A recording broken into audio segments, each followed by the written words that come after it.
Hello friends, welcome to my channel. आज की इस वीडियो में देखेंगे हम पार्टनरशिप के आपके आरआरबी एएलपी की जो एग्ज़ाम हुई थी 2025 में, इसकी आंसर की आ गई है। उसमें पार्टनरशिप के आपके कौन कौन से ऐसे क्वेश्चन है जो काफ़ी इंपॉर्टेंट है, उन क्वेश्चन को हम डिस्कस करेंगे। ये क्वेश्चन आपके रेलवे की कोई भी आने वाली एग्ज़ाम होगी 2026 में, उसके लिए काफ़ी इंपॉर्टेंट होने वाले हैं, क्योंकि पार्टनरशिप पे कैलकुलेशन बेस्ड क्वेश्चन ज़्यादा पूछे थे। तो आइए समझते हैं इन क्वेश्चनों को। क्वेश्चन नंबर 1, शानदार क्वेश्चन आपके सामने। यहाँ पे बोला है कि प्रवीण और सानू का व्यवसाय में साझेदार है, मतलब दोनों एक साथ मिलकर एक व्यवसाय शुरू करते हैं। प्रवीण 9 महीने के लिए 35,000 रुपये और सानू 10 महीने के लिए 42,000 रुपये का निवेश करता है। 31,570 के लाभ में सीनू का हिस्सा ज्ञात कीजिए। यहाँ पे वर्ष के अंत में लाभ नहीं पूछा है। जो इन्होंने, जैसे प्रवीण और सानू, इन्होंने जो पैसे लगाए थे, प्रवीण ने 35,000 रुपये लगाए और सानू ने कितने लगाए, 42,000 रुपये।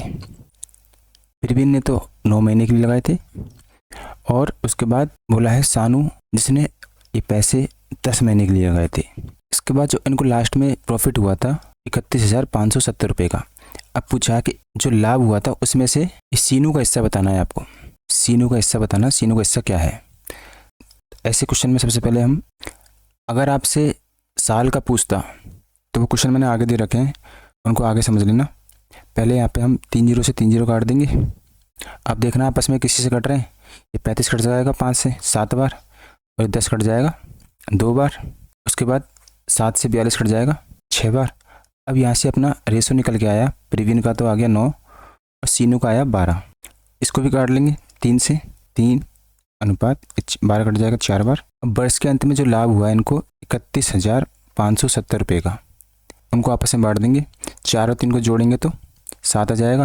और पूछा किसका है, सीनू का, गुणा कर देंगे। सीनू का रेशो 4 का है, 4 से गुणा कर देंगे। फिर 7 को हम 7 से काटेंगे तो यहाँ पे 10 आएगा। 10 को गुणा करेंगे इससे तो 40 हो जाएंगे, लेकिन सारे ऑप्शन में हमको 40 दे रखे हैं, इसलिए पूरा काटना पड़ेगा। तो 7 से काटते हैं, ये कट जाएगा 7 छः को 28, 7 पंजे 35, 7 एकम 7 और ये 0। तो इसको 4 से मल्टीप्लाई कर देंगे, ये 40 आ गया आपका। 4 पंजे 20, 4 छः को 16 और 2 18, 18,040। ऑप्शन नंबर सी आपका राइट आंसर हो जाएगा। चलते अपने नेक्स्ट क्वेश्चन पर। क्वेश्चन नंबर 2, ए और बी ने क्रम से 45,000, 60,000 रुपये का निवेश करके व्यापार शुरू किया। 4 महीने बाद सी ने 75,000 रुपये निवेश करके व्यापार में प्रवेश कर लिया। यदि वर्ष के अंत में कुल लाभ 62,000 है तो बी और सी के लाभ के बीच का अंतर बताइए। ये भी नॉर्मल क्वेश्चन था, बस थोड़ी कैलकुलेशन फास्ट इन क्वेश्चनों में। आगे इससे भी हार्ड क्वेश्चन आएंगे। मैंने इजी टू हाई क्वेश्चन को एक सीक्वेंस में जमाया है। ए ने कितने रुपये लगाए, 45,000, बी ने 60,000 और सी ने 75,000 रुपये लगाए। तीनों मिलकर एक व्यवसाय शुरू करते हैं, लेकिन यहाँ पे सी जो है 4 महीने बाद आया है, और लास्ट में पूछा है वर्ष के अंत में लाभ, यानी कि ए और बी आपके 12-12 महीने रहे थे और सी 4 महीने बाद आया, मतलब 12 में से 4 महीने तक तो सी ए और बी रहे थे, उसके बाद आया तो सी कितने महीने के लिए आया, 8 महीने के लिए। तो इसको 8 से मल्टीप्लाई कर देंगे। अब इनको आप इजी कीजिए, 3 जीरो से 3 जीरो चली जाएगी सब में। अब कोई कट रहा तो काट लीजिए, 15 से काटिए, 15 × 45, 15 × 4 = 60, 15 × 5 = 75। यहाँ से देखिए 4 से हम इनको काटेंगे, 4 × 3 = 12, ये 4 आपको चला जाएगा और 4 दूनी 8। अब आपस में इनको गुणा कर लीजिए, यहाँ से 3 × 3 = 9 और ये 12 सिंगल है और 5 दूनी 10। ये रेशो निकल के आया। इनके 1 साल के अंत में जिन्होंने पैसे लगाए थे उनका ये रेशो निकल के आया। और वर्ष के अंत में लाभ कितना दे रखा आपको, वर्ष के अंत में कुल लाभ 62,000 रुपये का। इन तीनों को जोड़ लेंगे, 9 और 12 21 और 10 31। 31 को बांटेंगे बी और सी के लाभ के बीच में। तो आपको बी और सी का निकालना है, रेशो देखना बी और सी के बीच में अंतर ही निकालना है। तो यहाँ पे अंतर कितना आ रहा है बी और सी के बीच में, 2 का, तो इंटू 2 कर देंगे। 31 से 2 बार चला जाएगा, यहाँ पे 2 × 2 दूनी 4, 4,000 आपका ऑप्शन नंबर बी सही आंसर हो जाएगा। इस तरीके से फास्ट आपको एग्जाम में करना है। चलते अपने नेक्स्ट क्वेश्चन पर। क्वेश्चन नंबर 3, यह बोला है भारत ज्योति और विशाल ने क्रम से इतने रुपये आगे लगा के एक व्यापार में निवेश किए थे, वर्ष के अंत में कुल लाभ दे रखा है। तो सबसे पहले हम करेंगे, ये आपके भरत हो गया, यहाँ पे ज्योति और ये विशाल। तो ऊपर ही आप 3 से 3 जीरो हटा लीजिए। तो भरत ने 70 रुपये लगाए मानो, ज्योति ने 32 और विशाल ने आपके 46। जी वर्ष के अंत में कुल लाभ दे रखा आपको 52,540 रुपये का। फिर आगे बोला है कुल लाभ का 60% दान में दे दिया। इनको जो जितना भी प्रॉफिट हुआ था उसका 60% इन्होंने दान कर दिया। तो मान लो ये आपके 100% की वैल्यू है, इसमें से ये 60% दान कर देंगे तो बचेगा कितना आपके पास 40%। इसी का अपन 40% निकालेंगे, 52,540 का 40%।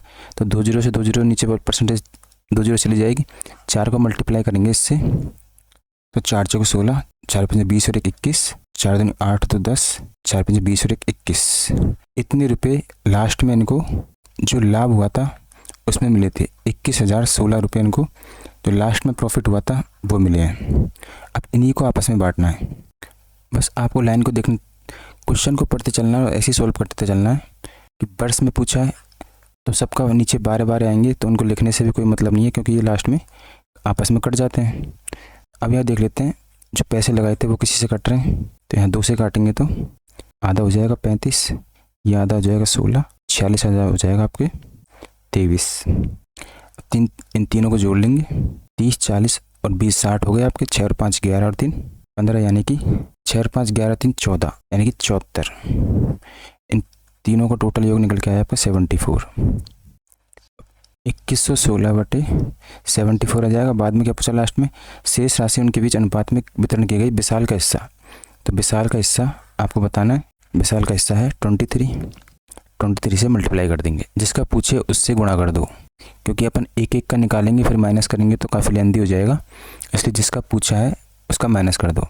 अब देखिए नीचे आ रहा है 4 और ऊपर की संख्या है, ये भी सम संख्या है और ये भी सम संख्या है, ये विषम संख्या 23 अपनी। 4 मतलब 74 इसको काटेगा ही काटेगा। तो आप कैलकुलेशन को समझने की कोशिश कीजिए। 4 इसको काटेगा 16 को, या फिर आगे कोई भी संख्या आएगी, यहाँ पे 6 है तो 74 को हम किसी भी संख्या से मल्टीप्लाई करेंगे, लास्ट में 6 आएगा, वो 4 ही आएगा। अब 4 को लास्ट डिजिट से मल्टीप्लाई कीजिए, 4 तिया 12, लास्ट डिजिट आपका 2 आएगा। ऑप्शन नंबर ए में आपको लास्ट डिजिट मिल गया। पूरा सॉल्व करने नहीं बैठना है, क्योंकि यहाँ पे सबके लास्ट डिजिट अलग अलग थे। एक बार आपको ऑप्शन पे भी नज़र डालनी है, फिर बाद में ये कैलकुलेशन करनी है। क्या किया था अपन ने, 2116 लिख रहा है, इसको अपन 74 से काटेंगे और 23 से मल्टीप्लाई करेंगे। तो ये 100% ही संख्या 74 से कटेगी। आप या 2 से काटो फिर बाद में किसी और से काटोगे, इससे अच्छा तो आप डायरेक्ट देखिए 6, लास्ट में 6 मिल रहा है आपको। 4 से कटेगा तो 4 को 6 बनाइए, किससे गुणा करेंगे, क्योंकि 4 को अपन यदि 4 से गुणा करेंगे तो क्या आएगा लास्ट में 6, और 4 को अपन 9 से गुणा करेंगे तो तब भी 6 आएगा। तो अब यहाँ पे देखिए 9 को अगर 3 से मल्टीप्लाई करेंगे 7 आ रहा लास्ट में कि नहीं आ रहा, तो फिर 9 को अपन 4 से मल्टीप्लाई करेंगे तब 6 आएगा। 6 को 3 से मल्टीप्लाई करेंगे तो ये छोटी मोटी बेसिक चीज़ आपको माइंड में रखनी है, इससे कैलकुलेशन आपकी सॉल्व हो जाएगी। या फिर आप इसे काटना चाहते हो तो ये चला जाएगा 2 से आपका 37 बार, और ऊपर चला जाएगा 2 एकम 2 भाग 2t सुपर, फिर 2 पंजे 10, फिर पूरी बाहर चला गया, 2 अंटे 16। 37 को इससे काटोगे तो ये आपके 284 बार कटेगा, और 32 से आप मल्टीप्लाई करोगे तो तब भी आपका सेम आंसर आएगा। बस ये थोड़ा टाइम टेकिंग हो जाएगा।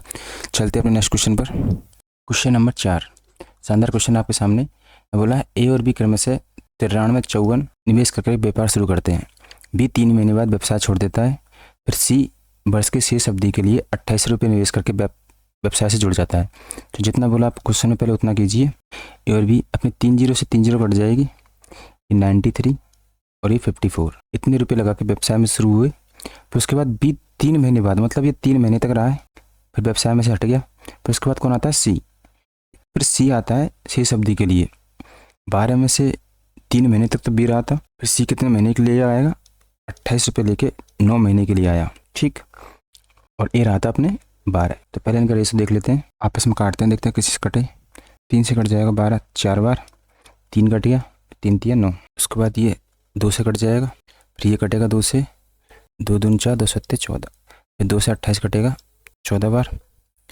अब ये किसी से कट रहे हैं, 3 से कट जाएंगे, 3 एकम 3, 3 नाम 27, 3 तिया 9 31। अब ये आपस में गुणा होके यहाँ से आपको रेशो मिल जाएगा, 31 दूनी हो गए 62, यहाँ पे 9 14, ये रेशो मिल गया है तीनों का, इन तीनों को जोड़ लेंगे। 62 और 9 71, 71 10 81 और 4 85 हो गए आपके। तीनों को जोड़ने पर 85 मिले। ठीक है, उसके बाद क्वेश्चन में आगे क्या बोला है, यदि कुल लाभ 11% 61,336 है तो बी का हिस्सा बताइए। 11% की वैल्यू आपको क्या दे रखी है, 61,336।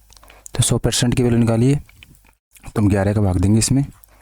11 छक्के 66, तो ज़्यादा हो जाएगा, 11 पंजे 55, 6 बच गया, फिर दोबारा 11 पंजे 55, फिर 8 बच गया, तो 11 7 77, फिर 6 बच गया, 11 छक्के 66। तो 100% की वैल्यू 100 से मल्टीप्लाई कर देंगे तो अपन को मिला 55 76 00। ये क्या आया, लास्ट में जो इनको लाभ हुआ था, प्रॉफिट हुआ था, ये इतने का हुआ था, क्योंकि 11% की वैल्यू ये दी थी तो 100% की वैल्यू निकाली इतने का तीनों को लाभ हुआ। उसके बाद बी का हिस्सा बताना आपको, बी का हिस्सा क्या है। तो बी का हिस्सा निकालने के लिए 85 का भाग देके अपन बी का रेशो है 9 का, 9 से गुणा करेंगे। इसमें हम लगाएंगे यूनिट डिजिट मेथड। तो ऊपर से 9 कट जाएगा, 5 और 5 10, 1 बच गया, 7 और 1 8 9, ऊपर 5 बच गया, नीचे आपके 8 और 5 13, यानी कि 4 बच गया। इसके बाद 5 से काटेंगे तो 5 कम 5, 5 7 35, ये चला जाएगा आपके 1 1, 5 कम 5 5 25, 5 दूनी 10 0। इसमें भाग देना अपन को 17 का, इंटू 9 से मल्टीप्लाई करना। ये 17 का भाग नहीं देना सकते हो तो आप यूनिट डिजिट लगाइए, 1 2 3 5 3 8 9 10, ऊपर 1 इंटू 9 आ गया, यानी कि 9। नीचे क्या आ रहा है आपके 7, 7 का भाग देंगे तो 9 में, तो 9 को अपन 0 मानते हैं, 7 का भाग देंगे 0 में, तो आपका यूनिट डिजिट या तो 0 आना चाहिए या फिर 9 आना चाहिए।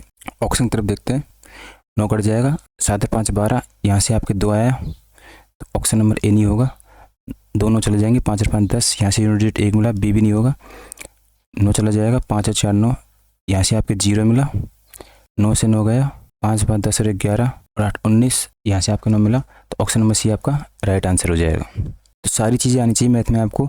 जब कैलकुलेशन हार्ड लगे तो यूनिट डिजिट देख लीजिए, क्योंकि ऑप्शन में काफ़ी ऑप्शन अलग अलग है। ये आपके 9 नहीं होगा, 1 होगा, क्योंकि 5 9 से 9 चला जाएगा, 5 और 5 10। देखिए यूनिट डिजिट निकालने के लिए अपन को क्या करते हैं, संख्या को जोड़ते हैं। 9 वाली संख्या होती है कट जाती है, 9 कट गया, 8 और 1 9 कट गया, 5 और 5 10, तो यहाँ से मिला आपको 1, इसलिए ये वाला ऑप्शन डी नहीं होगा। चलते हैं अपने नेक्स्ट क्वेश्चन पर। क्वेश्चन नंबर 5, नॉर्मल क्वेश्चन दिए, बस कैलकुलेशन थोड़ी हार्ड रखी है। 3 व्यक्ति बता रखे हैं आपको, अमर अकबर और सुनील। इन्होंने 15,600, अभी 2 जीरो हटा लेते हैं अपन, 15,600 104 और 11 यानी कि 117, 2 जीरो हटा लेते हैं। इसके साथ व्यापार में निवेश शुरू किया। उन्होंने कुल निवेश का 20% लाभ प्राप्त हुआ। जैसे जैसे क्वेश्चन में बोले ऐसे करते चलिए कि 3 व्यक्तियों ने इतने पैसे लगाए, उन्होंने कुल निवेश का 20%, और लाभ कितना हुआ उनको, जो कुल निवेश किया था, इन तीनों का जो निवेश किया था, इनका जो टोटल है, जितने पैसे उन्होंने लगाए थे उसका 20% उनको लाभ में मिला है। तो सबसे पहले तो वो वैल्यू निकाली है कि उनका 20% लाभ कितना है। तो इन तीनों को जोड़ेंगे, देखिए 100 200 और 300, 300 हो गए आपके। उसके बाद 50 और 10 60, यानी कि 360, 6 और 4 10 होते हैं, 370 और 7 377, 377 और 2 जीरो अपन ने काटी थी, वो जीरो का 20% यहाँ से निकालते हैं अपन, 2 जीरो चली जाएगी, 0 7 दूनी 14, 7 14 1 15, 3 दूनी 6 1 7, तो इतने रुपये 7,540 रुपये का इनको व्यापार में लाभ हुआ था। उसके बाद क्या बोला है, उन्होंने 5% पुनः निवेश की योजना बनाई, शेष लाभ उनके निवेश के अनुपात में वितरित किया गया। फिर क्या किया उन्होंने, जो आपके 75 40 आया था उसका उन्होंने 5% क्या किया, इसको निकाल लेते हैं और दोबारा से व्यवसाय शुरू करेंगे, उसमें लगा देंगे, और बाकी बचा जो पैसे आपस में बांट लेंगे। तो 1 जीरो से 1 जीरो कट जाएगी, 5 से 2 चला जाएगा, तो 354 का हो जाएगा, 3 दूनी 6, 2 3 6, 2 7 14, 377 रुपये और माइनस हो जाएंगे, यानी कि 7,540 रुपये उनको 20% प्रॉफिट हुआ था। इसमें भी इन्होंने 5% क्या किया, 377 व्यापार में दोबारा लगाने की सोची। अब जो वैल्यू आएगी वो उनमें बटेगी, तो यहाँ से 3 मिल गया आपको, 8 6 मिल गया, यहाँ पे 4 1 और 7163 रुपये, मतलब 7,163 रुपये इनको लास्ट में अपने रेशो में बांटनी है। तो 71 63 रेशो में बांटने के लिए इनको काट के इनको जोड़ के अपन भाग देंगे। तो लास्ट चीज़ देखिए पहले आप, मान लो ये कट नहीं रही, लास्ट चीज़ देखिए 6 4 10 और 7 17, नीचे 7 आएगा। उसके बाद पूछा है किसका, सुनील का हिस्सा। सुनील का हिस्सा कौन है, इंटू 117। तो 7 से अपन कोई भी संख्या आएगी, मान लो जोड़ने पे XYZ आ गए, लास्ट में तो 7 आएगा, तो 7 को 3 से बनाने के लिए 9 बार जाएगा, फिर 9 को 7 से मल्टीप्लाई करेंगे तो लास्ट में अपने यूनिट डिजिट 3 आएगा, और यूनिट डिजिट 3 कहाँ पे, ऑप्शन नंबर सी में आपको मिल जाएगा। ये तो होता है एग्जाम में फास्ट करने का तरीका। या फिर आप इन तीनों को पहले काटिए, एक रेशियो निकालिए, उसके बाद जोड़ के भाग दे के इसका पूछा है उसका हिस्सा से मल्टीप्लाई कर दीजिए, वो हो जाता है टाइम टेकिंग। तो एग्जाम में आपको समय बचाना है। जिस किसी भी की भी समझ में नहीं आया एक बार फिर से बता देता हूँ। तो सबसे पहले तो अपन ने क्या किया था, सबसे पहले इनके जो पैसे थे वो लिखे, उसके बाद क्वेश्चन में बोला है कि उन्हें कुल निवेश का 20% लाभ हुआ। उन्होंने जो भी निवेश किया था यानी कि 377,000 ये निवेश किए थे, उसका 20% का उनको प्रॉफिट हुआ, उसका 20% निकाला अपन ने, 75,40 आई। फिर उसके बाद 5% उन्होंने लाभ का 5% यानी कि लाभ का 5% दोबारा से व्यापार में लगाने की सोची, कोई दूसरे व्यापार करने की, तो इसका 5% निकाला, 377 आके माइनस हुआ। या फिर आप डायरेक्ट 95% निकाल सकते हो, तो गुणा करने में आपको टाइम लगेगा, इस वजह से 5% निकाल के डायरेक्ट माइनस किया। तो ये जो वैल्यू आई 7163, इसको आपस में बांटना है। आपस में बांटने के लिए अपन इनको शॉर्ट्स करने से अच्छा तो 7163 को इनका योग आ रहा था 377, यानी कि लास्ट में 7 जीरो जा रही थी, 377 आ रहा था। गुणा किसका हिस्सा पूछा है, सुनील का, तो सुनील का था 117। तो 7 को अपन किससे गुणा करेंगे, ये 3 आए, समथिंग 9 आएगा। 9 को फिर अपन लास्ट डिजिट 7 से गुणा करेंगे, लास्ट में फिर 63 आएगा, जो कि 3 अपना लास्ट डिजिट होगा। और ऑप्शन में अपन को 3 एक में मिल रहा है, इसलिए अपन ऑप्शन की हेल्प से इस क्वेश्चन को जल्दी कर देंगे। ये होता है एग्जाम में अप्रोच करने का तरीका। चलते अपने नेक्स्ट क्वेश्चन पर। Question number 6। राजेश नरेश ने इतने इतने रुपए लगा के निवेश में एक व्यापार शुरू किया। राजेश अपनी धनराशि 2 महीने के लिए तथा नरेश 12 महीने के लिए निवेश करता है। वर्ष के अंत में कुल 5% 70-36 है, तो कुल लाभ नरेश का कितना है। नॉर्मल क्वेश्चन है इसमें। ये आपका राजेश हो गया, ये आपके नरेश, 3 जीरो से 3 जीरो चली जाएगी, 66 29 एक व्यापार में शामिल होते हैं। राजेश अपनी धनराशि 2 महीने के लिए तथा नरेश 12 महीने के लिए। राजेश तो व्यापार में रहता 2 महीने और नरेश रहता 12 महीने के लिए। इसके साथ निवेश करते हैं। वर्ष के अंत में कुल लाभ 5% की वैल्यू दे रखी है आपको, कितना होता है 70-36। तो 100% बनाने के लिए क्या करते हैं अपन कि 5% की वैल्यू ये है, तो 1% की 5 से काटेंगे इसको, 5 से कम 5, 5 चौक 20, फिर भाग पूरी बार नहीं जाएगा तो हम 1 जीरो लिख लेंगे, 5 सत्ते 35 और 5 दूनी का 10, 5 सत्ते 35 और पॉइंट लग के 10 आएगा। तो 1% की वैल्यू आ गई। अब इसको अपन 100 से मल्टीप्लाई करेंगे तो अपन का 100% की वैल्यू हो जाएगी 140,720। उसके बाद क्या बोला है, इतने का इनको वर्ष में अंत में लाभ हुआ था, तो कुल लाभ में नरेश का हिस्सा बताइए। नरेश का हिस्सा निकालने के लिए हम पहले देख लेते हैं कुछ कट रहा है क्या। 3 से काट लें, 3 चौक 12, 3 दूनी 6, 3 दूनी 6, फिर 2 से काट लेते हैं, 2 दूनी 4, फिर ये 11 बार, फिर 11 इंटू 2 करेंगे तो 22 आ गया, 29 इंटू 2 करेंगे तो 9 दूनी 18, 2 दूनी 4, 58 आ गया। अब भी कट जाएगा 11, 2 दूनी 4, 2 नाम 18, 11/29 का आया इनका। इन दोनों को जोड़ेंगे तो आपके 9 और 1 10, 2 और 1 3, यानी कि 40। तो 140,720 40 का भाग दे के पूछा किसका है, नरेश का। नरेश का रेशो कितना है 29 का। ऑप्शन पर नज़र डालिए आप, सबके लास्ट डिजिट अलग अलग है, तो इसे जल्दी सॉल्व करने की कोशिश कीजिए कि 0 से तो 0 अपनी कटी जाएगी। 4 से 12 कब आएगा, समथिंग 3 बार जाएगा, जब 3 को ही 9 से गुणा कीजिए, सॉरी 4 बार, 3 4 तिया 12, 4 तिया 12, 9 तिया 27, तो 3 से नहीं आ रहा अपना, 4 तिया 12, 9 तिया 27, तो 4 के पार्ले में लास्ट में 2 कब और कब आता है, 8 बार, 4 उनठे 32, तो फिर 8 को 9 से मल्टीप्लाई कीजिए, 9 से 63, 9 उनठे 72, तो option number C last digit क्या मिला अपन को। सॉरी, देखिए ये चीज़ें एग्जाम में आपके काफ़ी टाइम खा जाती है, तो आप इन चीज़ों को समझने की कोशिश कीजिए कि मैं किस तरीके से कर रहा हूँ। कि आपको ये वैल्यू मिली थी इतनी बड़ी 40720, इसमें अपन 40 का भाग देंगे क्योंकि टोटल योग ये है, और नरेश का भाग निकालने के लिए 29 से मल्टीप्लाई करेंगे, तो अपन को पता 0 से 0 कट जाएगी, लेकिन यूनिट डिजिट यहाँ पे सबके अलग अलग है, तो 4 को अपन 2 लास्ट डिजिट में 2 आए, कटने को तो कट जाएगा ये, लेकिन सेकंड से बचानी है एग्जाम में, तो पहले तो हम 3 लिखेंगे कि 3 बार चल जाएगा, 4 तिया 12, और ये यहाँ पे 29 आपके, 4 तिया 12, ठीक है। और कब आते हैं 2, 4 तिया 12, 4 चौको 16, 4 पंजे 20, 4 छः 4 28, 4 उनटे 32, मतलब 8 बार भी भाग जा सकता है और 3 बार भी जा सकता है। तो 9 को 3 से मल्टीप्लाई करेंगे तो लास्ट डिजिट 7 आ रहा कहीं पे, ऑप्शन में नहीं मिला अपन को। फिर 9 को 8 से मल्टीप्लाई करेंगे तो 9 उनटे 72, लास्ट डिजिट कहीं 2 आ रहा है, तो वही मिल रहा है अपन को, ऑप्शन नंबर सी। एक बार चेक कर लेते हैं, ये तो था एग्जाम में करने का तरीका, और चेक कर लीजिए 4 तिया 12, 4 पंजे 20, 4 एकम 4, 4 अंटे 32 इंटू 29। अब भी देख लीजिए, 9 अंटे 72, लास्ट में आपको 2 मिल रहा है, यहाँ से भी कर लीजिए। और आपको एग्जाम में ज़्यादा टाइम बर्बाद करना है तो एक काम करिए, अच्छे से गुणा कीजिए, यहाँ पे काफ़ी सारी बड़ी वैल्यू आएगी, तो एक एक डिजिट मिला लीजिए कि हाँ एक एक डिजिट सेम है हमारी, तब किस पे क्लिक कर देना, तभी आप एग्जाम से बाहर हो जाओगे। एक दूसरा बच्चा आपसे आगे निकल के दूसरा क्वेश्चन सॉल्व कर रहा होगा। चलते हैं अपने नेक्स्ट क्वेश्चन पर। क्वेश्चन नंबर 7, ए और बी ने व्यवसाय शुरू किया। ए और बी ने व्यवसाय शुरू किया था 405 से, उन्होंने कुल 5400 रुपये लाभ अर्जित किया। इनका लाभ दे दिया डायरेक्ट अपन को कितने कि 54,000 रुपये इनको लाभ मिले। उन्होंने लाभ का आधा हिस्सा समान रूप में और आधा शेष हिस्सा अपने अनुपात में बांट लिया। बी का लाभ हिस्सा बताइए।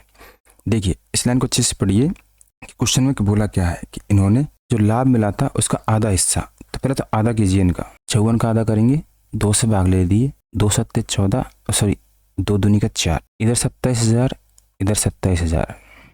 उन्होंने लाभ का आधा हिस्सा समान रूप में बांट लिया, ठीक है, शेष आधा हिस्सा अपने रेशो में बांट लिया। क्वेश्चन में जो बोला उसको अच्छे से पढ़िए कि लाभ का आधा हिस्सा समान रूप में बांट लिया। लाभ का आधा हिस्सा, ये जो लाभ हुआ था उसका आधा हिस्सा क्या है, ये है, लाभ का आधा हिस्सा समान रूप में बांट लिया, ये बोला क्वेश्चन में। आया समझ? ये जो लाभ है आपका, इसका आधा हिस्सा, ना कि ये लाभ का आधा हिस्सा समान रूप में बांट लिया, तो इसको 2 से मल्टीप्लाई करेंगे तो 2 से भाग दे देंगे तो 2 एकम 2, 2 तिया 6, 2 पंचो 10, मतलब 13,500 उन्होंने आपस में बांट लिए।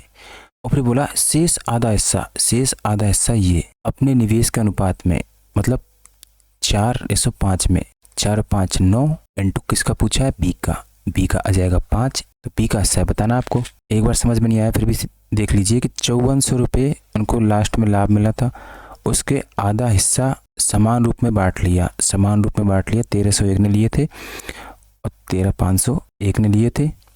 फिर उसका आधा हिस्सा, शेष आधा हिस्सा, वो उनके रेशो के हिसाब से जाएगा। 4 और 5 को जोड़ने पर 9 आ जाएगा। किसका अच्छा पूछा, बी का, तो बी का निकालेंगे।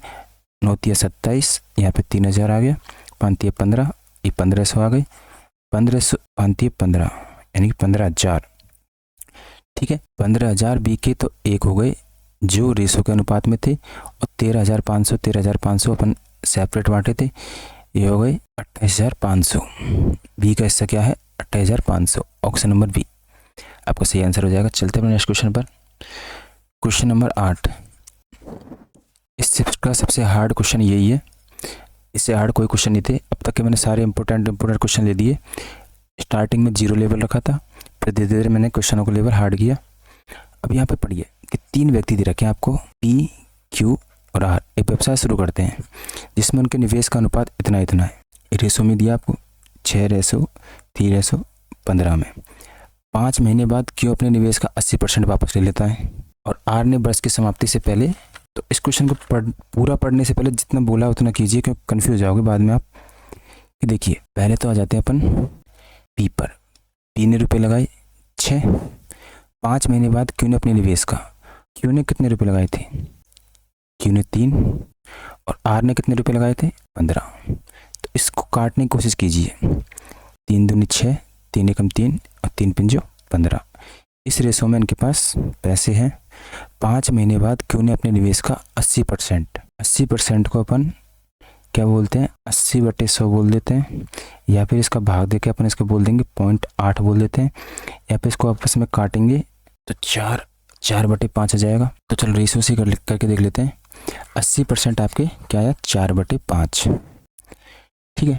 80% क्या आया आपके, 4/5। उसके बाद वापस ले लिया। आर ने वर्ष की समाप्ति के 4 माह पूर्व अपने निवेश का 52% वापस कर दिया। तो 52% को क्या बोल सकते हैं अपन, 3 तो है, 3 चौको 52, 25, 13/25, ठीक। फिर से क्वेश्चन को पढ़िए कि इस रेशो में पैसे लगाए, ठीक है। अब नीचे गौर करिए कि 5-5 आ रहा दोनों में, तो अपन को इनकी ऐसी संख्या लेनी है जो 5 से अच्छे से डिवाइड हो जाए, इसलिए अपन इनको 5 से मल्टीप्लाई कर देंगे तो ये आपके 10 आ गया। रेशो में कुछ भी गुणा भाग करो कुछ फ़र्क नहीं पड़ता, लेकिन इसको इजी बनाने के लिए अपन 5 से मल्टीप्लाई कर देंगे। अब जैसे जैसे बोल रहा क्वेश्चन में ऐसे ऐसे करते चलो। क्वेश्चन में बोला है 5 महीने बाद, यानी कि क्यू ने ये 5 रुपये 5 महीने तक रखे थे, ठीक है। तो ये हो गए इसके 25 रुपये। 5 महीने बाद क्यों ने अपने निवेश का 80% वापस ले लिया। 80% वापस ले लिया तो बचा कितना, या फिर आप 80% ही वापस करके माइनस कर लो। क्यू का 5 रुपये में से उसने 80% वापस ले लिए। 80% मतलब 4/5 काट दिया, 4 रुपये उसने वापस ले लिए 5 में से, तो बचे कितने, 1 रुपये। अब 1 रुपये को वो कब तक रखेगा, 5 महीने तो ये हो गए, 12 महीने में से 7 महीने तक, यानी कि इतने रुपये और रखे इसने व्यवसाय में। फिर आया था आर ने वर्ष की समाप्ति से पहले 4 माह पूर्व अपने निवेश का 52% वापस ले लिया। आर 25 रुपये के साथ व्यापार स्टार्ट करता है, लेकिन समाप्ति से 4 महीने पहले 52% वापस ले लिए। यानी अब क्या करेंगे अपन, 52% की वैल्यू कितनी है, 25 का 52% निकाला, इसलिए अपन ने 5 से गुणा किया था। 25 से 25 घट गया, यानी कि 13 रुपये उसने 25 में से वापस ले लिए। तो बचे कितने, 2 12 रुपये बचे। अब 25 रुपये को उसने, इनको तो 8 महीने तक रखा था, अब इनको रखेगा ये 4 महीने तक। तो 25 × 200, 12 48, तो इसके कितने आए, 248 रुपये। इसके कितने आए, 2507, 32 रुपये। अब बी ने अपने व्यापार तो पूरा 12 महीने तक रखा था, इसने कुछ हेरफेर नहीं किया, तो इसके आए 120 रुपये। ये रेशो निकल के आया अपना 120, 32 और 248 का। वर्ष के अंत में कुल लाभ इतना दे रखा आपको, तो आर का हिस्सा बता दीजिए। ये कैलकुलेशन मैं आप पे छोड़ता हूँ, कमेंट बॉक्स करके बताना कि आंसर कितना आया। और मान लो कैलकुलेशन प्रॉब्लम होती है तो आंसर के लिए हिंट देता हूँ मैं आपको, आंसर आपका ऑप्शन डी होगा। मिलते हैं नेक्स्ट वीडियो में, तब तक के लिए धन्यवाद।